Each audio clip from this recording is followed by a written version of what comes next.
Hello, everyone, and welcome to Factual Unidentified Nights. I'm your host, Aiden, and today we are going to be talking about the tragedy of 9/11, and we have a guest who was there to witness it. Hello, everyone. I'm Will. Thanks for having me on the show.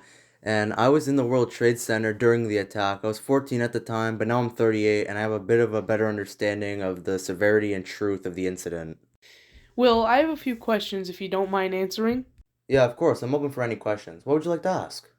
Firstly, I have to know what went through your mind when the first plane hit. The first plane hit the North Tower while I was in the South. However, I was still shocked. At first, nobody knew what had happened. Maybe lightning or a bomb. However, a bit later on the television, we saw that what actually happened. It was a plane. Wow, that must have been terrifying. I could only imagine what went through your head during that moment. Yes, it was quite insane. There was shaking, panic, and constant fear. It was really something crazy.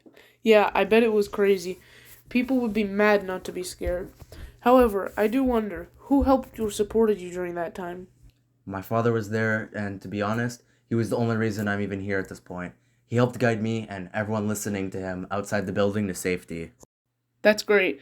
But speaking of your father, did your view of him change over this entire event? Yeah, actually, he wasn't home much, so even though he's my dad, I didn't know him that well. And when I saw him being all brave and up for the danger, I was in shock. I've actually been wondering how you felt when the second plane hit your building. I went through the same scramble of emotions from when the first plane hit, but this time it felt worse, much worse, because it actually happened to my building.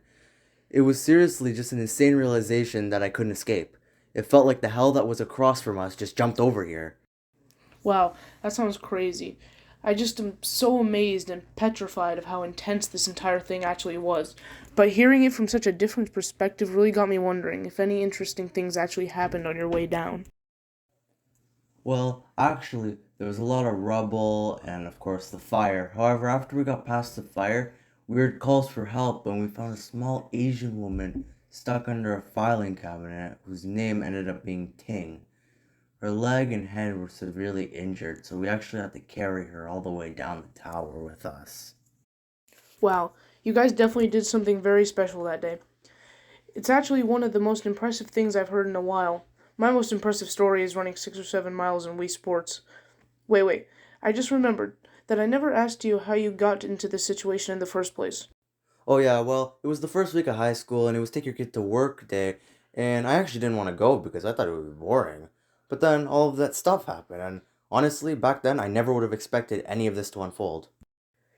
Well, that's interesting, but I actually did mean, like, how you got there in the first place, not the lore. It was interesting, though. Oh yeah, of course.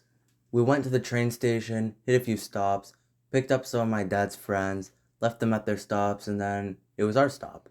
We entered the building and it felt more like a mall than any office building. We eventually made our way up to the 85th floor where my father worked. And yeah, that's when it all started. Wow, just such a crazy and eventful day. Well, looks like we're out of time, so thank you, and thanks for watching another episode of Fun. Goodbye. Goodbye.